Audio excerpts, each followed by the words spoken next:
Hello મિત્રો, કેમ છો? મજામાં? આજે આપણે બનાવવાનું છે પાલક પનીર રોલ. તો એના માટે આપણે એક ચટણી તૈયાર કરવાની છે અને સાથે આપણે પાલક માટે લોટ બાંધવાનો છે, ગ્રેવી કરવાની છે. એટલે તો મેં સૌથી પહેલાં ચટણી બનાવું છું. તીખા મરચાં લીધા છે, થોડું લસણ, મીઠું, જીરું અને ધાણા શેકેલા, પછી લીલા ધાણા, પછી આપણે વાટકી ભરી અને દહીં પીસી લેવાનું છે અને એક ચટણી બનાવી દઈશું. ચટણી મસ્ત બની અને રેડી થઈ ગઈ છે. ચટણી આપણે આના અંદર લઈ લઈશું, વાટકીના અંદર. એ જ જગના અંદર આપણે 5 થી 6 નંગ લીલા મરચાં લીધા છે અને પાલક મૂકું છું.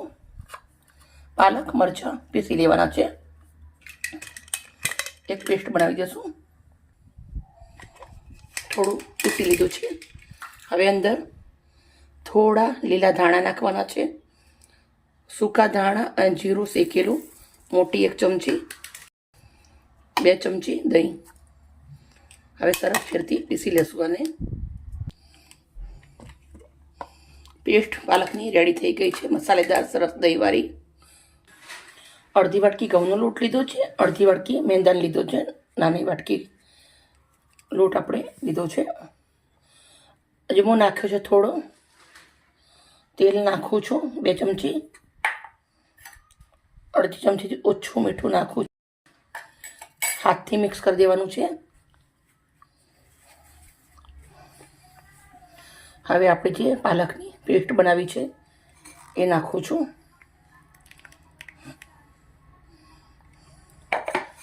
સરસ મજાનું આપણે કઠણ લોટ બાંધી દેવાનો છે. આપણે પાણીનો ઉપયોગ નથી કરવાનો. જે પેસ્ટ છે એનાથી જ આપણે સરસ મજાનો લોટ બંધાઈ જશે. લોટ આપણો સરસ બંધાઈ અને રેડી થઈ ગયો છે. થઈ ગયો. લોટને હવે 10 મિનિટ રેસ્ટ આપીશું અને મસાલો રેડી કરીશું.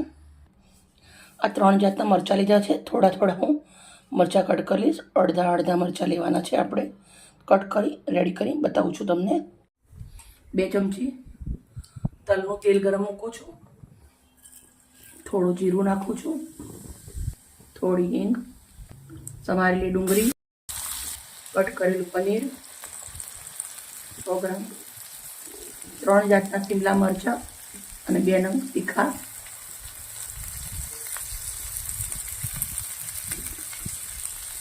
એક ચમચી આદુ લસણની પેસ્ટ, થોડું શાકભાજીને સ્વાથી કરી લેશું. પનીરને બધું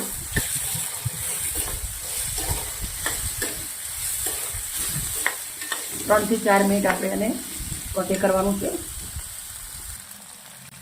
શાકભાજી સંતરાઈ ગઈ છે. હવે આપણે એક મોટું ટામેટું લીધું છે, એને મેં ખમણીથી ખાણી લીધું છે. સ્વાદ પ્રમાણે અડધી ચમચી મીઠું, અડધી ચમચી હળદર, 1 ચમચી કશ્મીરી મરચું, અડધી ચમચી કિચન કિંગ મસાલો. મિક્સ.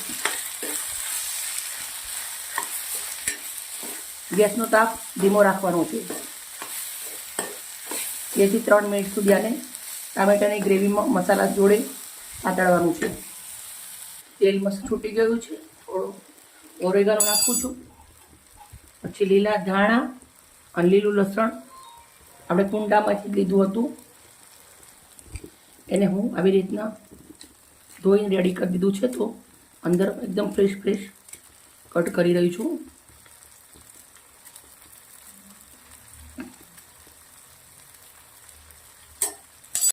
મિક્સ કરી દઈશું. ગેસને બંધ કરી દેવાનો છે. હવે આપણે રોલ બનાવવા માટે રોટી વણી લેશું. લોટ રેડી છે.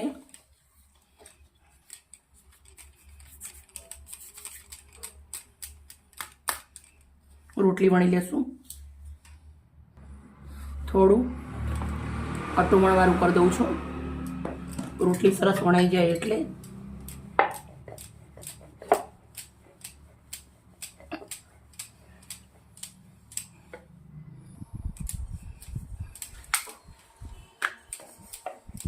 રોટી આપણી સરસ વણાઈ મેં મોટી કરી દીધી છે.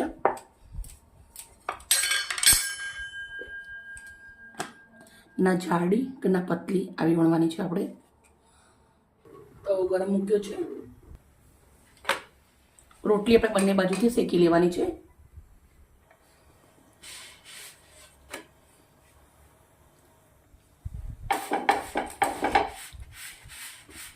કપડાથી આવી રીતે દબાવી શેકું છું.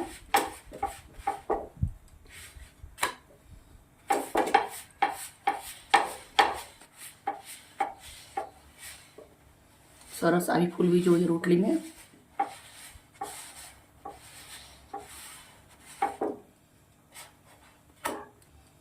એકદમ મુલાય અને એકદમ સોફ્ટ રોટલી બનશે. આ તમે આવી રોટલી એકલી બનાવીને ખાઈ શકો તો બી ચાલે, બહુ સરસ લાગે. પણ બાળકો તેમ નખરારા હોય એટલે અમુક શિમલા મરચાં એવું બધું ના ખાતા આપણે એમને ખવડાવવું જોઈએ.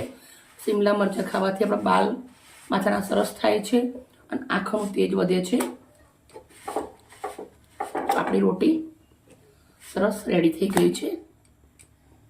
રોટલી રેડી થઈ ગઈ છે. ગેસ બંધ કરી દીધો છે.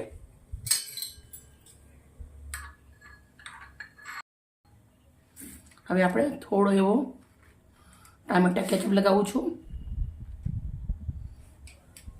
થોડી આપણી જે ચટણી બનાવેલી છે એ લગાવવાની છે. હવે જે આપણી સબ્જી પનીરવાળી રેડી કરેલી છે એ લગાવી દેવાની છે. મસાલાથી ભરપૂર છે એટલે કંઈ વધારે નાખવાની જરૂર નથી. થોડા કેવા લીલા ધાણા, પછી આપણે રોટીને આવી રીતે રોલ બનાવી દેવાનો છે. રેડી. એક પ્લેટ લીધી છે. પ્લેટના અંદર આપણે આવી રીતે રોલ મૂકી દઈશું.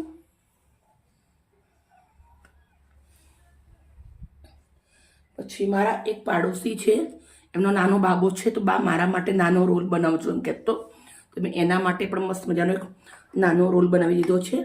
એને પણ સજાવી દઉં છું. સાથે ચટણી લઉં છું, થોડું એવું ટામેટા કેચઅપ.